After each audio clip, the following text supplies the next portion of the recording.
शुद्ध और अशुद्ध महिमा की अद्भुत शक्ति।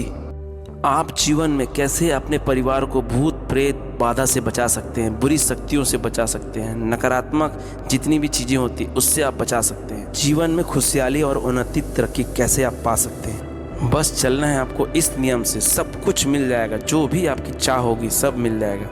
कलयुग के प्रभाव से भी आप बचे रहेंगे। जीवन में आनंद ही आनंद रहेगा। करे बस ये उपाय, बस चले इस मार्ग से, इस राह पर सफलता आपके कदम चूमेगी। समाज और परिवार में मान और सम्मान सब कुछ मिलेगा। कलयुग में वही बच सकता है जो ये सब नियम करेगा, नहीं तो काल की चक्की में सब पिस जाएंगे। काल उसके ऊपर प्रभाव नहीं होगा जो भगवान की पूजा करते हैं, नाम जप करते हैं और उनके बताए हुए मार्ग में चलते हैं। काल कभी उनको परास्त नहीं कर पाएगा। काल आएगा, मुसीबत आएगी, लेकिन वो छू नहीं सकेगा, वहीं से वो वापस चला जाएगा। जय श्री राम। दोस्तों, आपका स्वागत है हमारे भक्ति चैनल एक्टिव हनुमान जी पर। इस कथा को श्रवण करने के लिए उन सभी भक्तों से मैं निवेदन करता हूं, जो भक्त नए हैं वह अभी तक हमारे YouTube channel active Hanuman ji को सब्सक्राइब नहीं किया है, उन सभी भक्तों से मैं निवेदन करता हूं कि चैनल को सब्सक्राइब करके बेल आइकन दबा दें, जिससे न्यू वीडियो के नोटिफिकेशन आप सभी भक्तों को समय समय पर मिलते रहे और नाम में कितनी शक्ति है उसका आनंद उठाते रहे। तो चलिए बिना देरी किए राम जी का नाम लेकर कथा को शुरुआत करते हैं। बहुत सारे ऐसे भक्त होते हैं जो बोलते कमेंट करते हैं कि हमें लाभ नहीं मिल रहा है, बहुत दिक्कतें आ रही है, परेशानी आ रहा है। तो हम आपको कह देते हैं कि आप जो भी नाम जपोगे, कोई भी नाम प्रिय हो आपको, उसका लाभ आपको मिलेगा ही। शास्त्रम प्रमाणम, रामचरितमानस की एक बहुत अच्छी चौपाई जो तुलसीदास ने लिखी है। तुलसीदास जी खुद अनुभव करके यह चौपाई लिखी है। भाव कुभाव अनक आलसु, नाम चपत मंगल दिसी दिसहु। इसका अर्थ ये है, चाहे आप भाव से जपो, चाहे कुभाव से, कुभाव का मतलब गुस्सा हो करके, चाहे आलस से जपो, आलसी बन करके, नहाए हो नहीं नहाए हो, खाए हो नहीं खाए हो, शुद्ध हो अशुद्ध हो, किसी भी अवस्था में हो, आलसी हो, जैसे भी हो, आप नाम लोगे तो भी आपका कल्याण होगा ही। और नाम जाप की रक्षा, दसों दिशाओं से भगवान उनकी रक्षा करते हैं। लेकिन जो भक्त हमेशा अशुद्ध रहते हैं, अशुद्धि में रहते हैं, नाम का फल तो मिलेगा, लेकिन हमें जितना जल्दी मिलना चाहिए उतना जल्दी नहीं मिलेगा। इसके लिए आपको थोड़ा सा कर्म करना पड़ेगा, अपने कर्मों को सुधारना पड़ेगा, अपने जीवन में कुछ बदलाव लाना पड़ेगा। और जब तक अपने जीवन में आप बदलाव नहीं लाओगे तो आपका जीवन सुखमय नहीं होगा। और आपको ये खुद को करना पड़ेगा, कोई दूसरा नहीं बदलाव कर सकता। आपको खुद को चेंज अपने आप को करना पड़ेगा कि हमें क्या खाना है, क्या नहीं खाना है, क्या कैसे रहना है। तो सबसे पहले आप खाने पीने में ध्यान रखें कि हमें क्या खाना है, क्या नहीं खाना है। कोशिश करें नाम जापक जितने भी है, घर में जो भी खाना बनता है आपके घर में, वो शुद्धता से बनती है। आपके मम्मी हो या घर की दीदी हो या खुद भी आप जो भी बनाते होगे तो बहुत साफ सुथरा और शुद्धता के साथ में आप बनाते हो। तो कोशिश करें कि घर का खाना खाए, क्योंकि आप अगर बाहर का खाना खाते हो तो आपके जैसा नाम जापक नहीं है वो, और वो नास्तिक है कि मांस खाने वाला है कि पूरा शाकाहारी है कि वो नॉनवेज खाने वाला है, ये हम समझ नहीं पाएंगे। हम लोगों से तो नहीं पूछ सकते ना भाई कि आप क्या खाते हो क्या नहीं खाते हो, लेकिन हम में थोड़ा सा विवेक होना चाहिए, समझदारी होना चाहिए, हमें कहाँ खाना है कहाँ नहीं खाना है। तो जैसे खाओ अन्न वैसा ही होगा मन। तो जब भी अन्न खाए तो बहुत सोच समझ के खाए। अगर बाहर आपको खाना ही है तो आपको फल वगैरह खा सकते हैं, क्योंकि फल नेचुरल होता है, उसे पकाया नहीं जाता है। और बहुत सारे आप ठेले में जाके कुछ खा रहे हो तो ठेले वाले का पसीना गिर रहा है और बहुत सारी दिक्कतें होती है। बाहर के कितने लोग का मतलब उसके प्लेट में हाथ लगा होता है और एक ही गंदे पानी से अपना प्लेट जिसमें आपको चाट वगैरह जो भी खिलाएंगे वो गंदा होता है। तो इन सब चीज़ें जो है ना हमारे पूजा पाठ में बाधा बनते हैं, विघ्न डालते हैं। बाहर जब भी खाना खाने से पहले आपको सोचना है कि हम खाना कहाँ खा रहे हैं और क्या खा रहे हैं और कौन बना रहा है।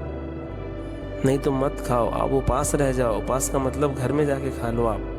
और जब भी आप कुछ भी खाते हो बाहर का तो ज़रूर खाने के बाद आपको कुल्ला ज़रूर करना चाहिए। इस बात का हमेशा ध्यान रखें कि जूठे मुंह आपको नहीं रहना है। चाहे आप चिप्स खा रहे हो, चाहे केला खा रहे हो, चाहे आप एप्पल खा रहे हो, कुछ भी चीज़ अगर बाहर में खाते हो तो आपको खाने के बाद ज़रूर कुल्ला ही करना चाहिए।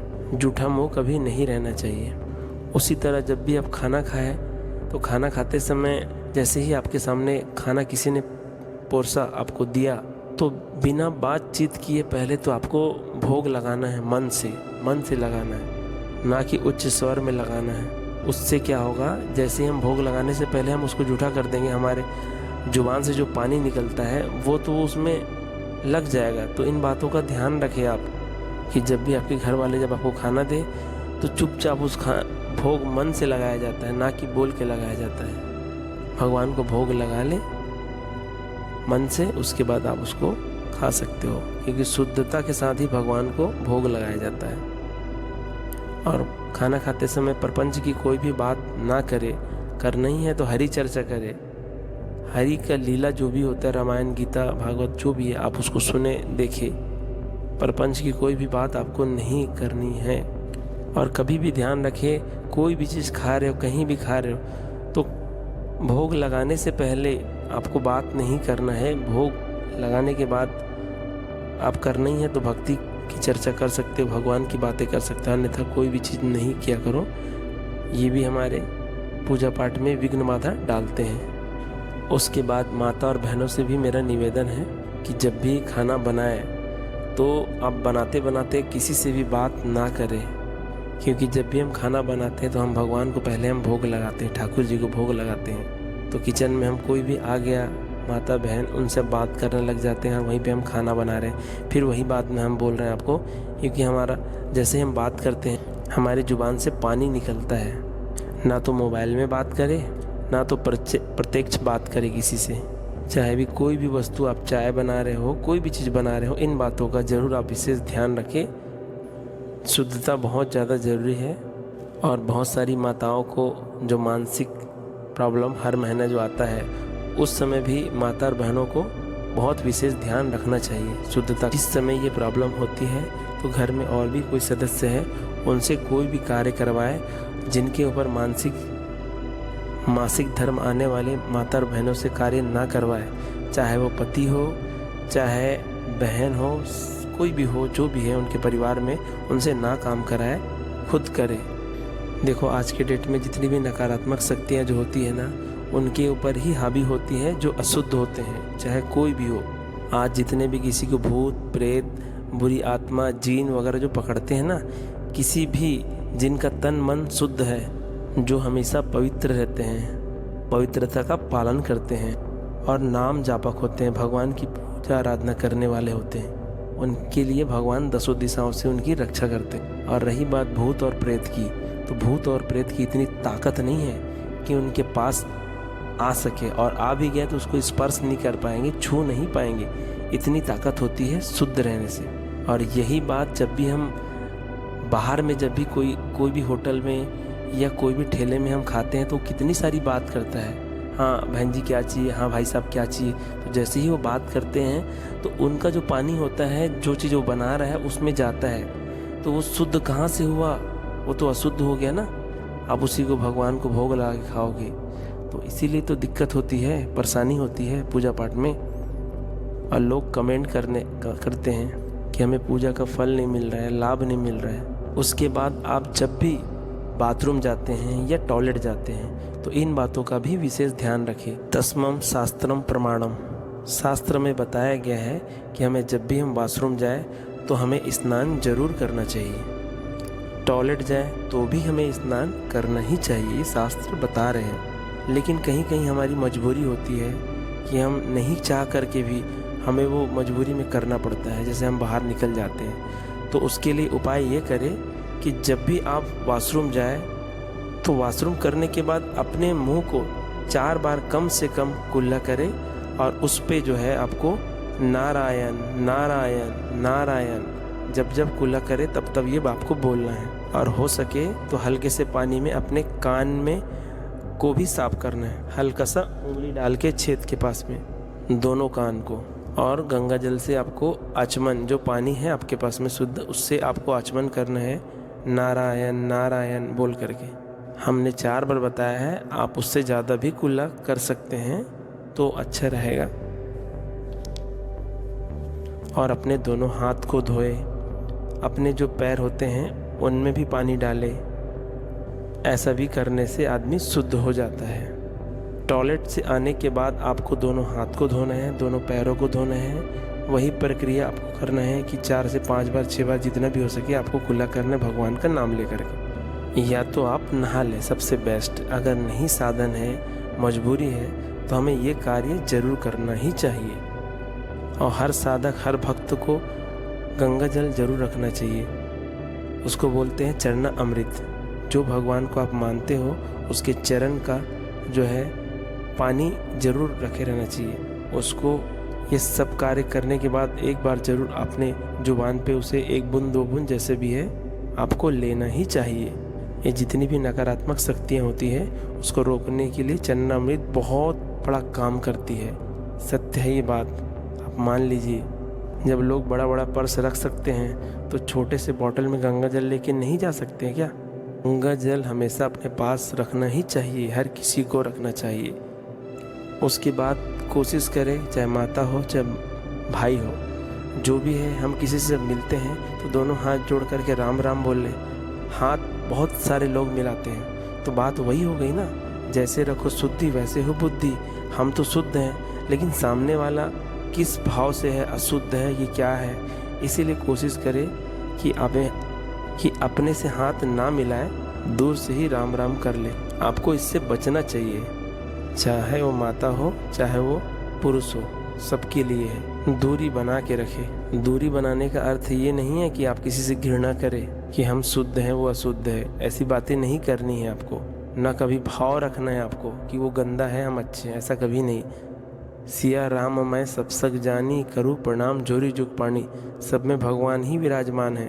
तो आपको किसी का भी तिरस्कार नहीं करना है, विरोध नहीं करना है। बस आपको दूरी बना के रखना है कि हम शुद्ध हैं, हम पवित्र हैं। उनके खाने से, उनके हाथ मिलाने से बहुत सारे लोग देखते हैं ना कि एक साथ खाना खाते हैं, एक साथ पंठे मतलब गुपचुप खाते हैं, चाट खाते हैं। ऐसा कभी नहीं करना चाहिए। नाम जापक को इन बातों का ध्यान रखना चाहिए कि खाए तो अलग अलग खाए, क्योंकि उनका विचार कैसा और आपका विचार कैसा, दोनों का मेल नहीं होता ना, इसलिए अलग अलग ही खाएं तो बेस्ट है।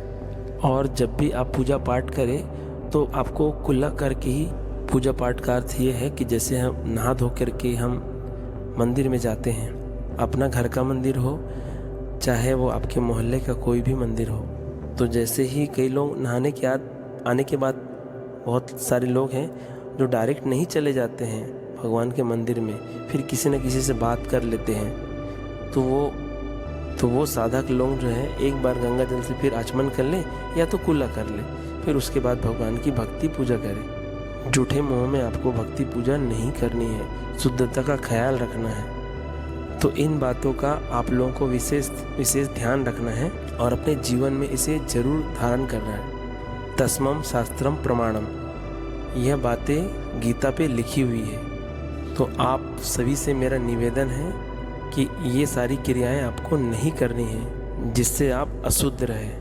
अगर भक्ति का फल आपको जल्दी से चाहिए, जीवन में खुशियाँ लाना है, नकारात्मक शक्तियों से आपको बचना है, भूत प्रेतों से बचना है, बुरी आत्माओं से बचना है, तो जो आज हमने जो बताया इन सब चीज़ों से आपको दूर रहना होगा। विश्व के कोई भी कोने में रहो, आपको कोई भी नकारात्मक शक्ति छू नहीं सकती। जितनी भी बातें हमने बताई है शास्त्र के अनुसार, अगर इन बातों को आप ध्यान नहीं देते हैं तो आपके साथ भी वही होगा जो और लोगों के साथ में हो रहा है। दिक्कत आएगी, मुश्किल आएगी, परेशानी आएगी।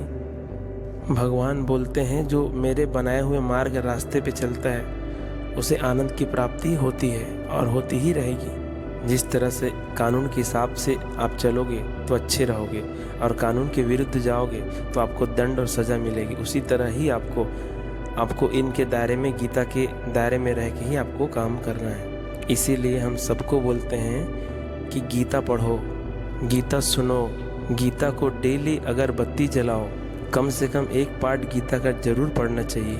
तो चलो यहीं पे अपनी वाणी को विराम देता हूँ। आप सबका कल्याण हो। मेरे प्रभु श्री राम आप लोगों को सद्बुद्धि और ज्ञान दे और सदा आप खुश रहे। यही आशीर्वाद मेरे प्रभु श्री राम से मैं आप लोगों के लिए हमेशा दुआ करता रहूँगा। हमेशा भगवान श्री राम की कृपा आपके ऊपर बनी रहे।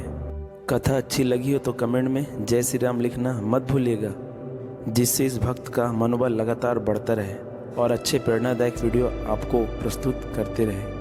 आपसे निवेदन है, अगर आपके पास भी कोई चमत्कार हुआ हो या कोई भी किसी प्रकार का भी अनुभव हो जिससे लगता हो ये साक्षात भगवान की कृपा हुई हो या कुछ ऐसा घटना हुआ हो और वहाँ से आप बड़ी सरलता से निकल गए, ऐसा कोई भी अनुभव हो तो हमें प्लीज़ आप भेजिएगा, जिससे भटके हुए लोगों का कल्याण हो सके। आप भी इस पुनीत कार्य में अपना सहयोग प्रदान करें, ज़्यादा से ज़्यादा वीडियो को शेयर करें।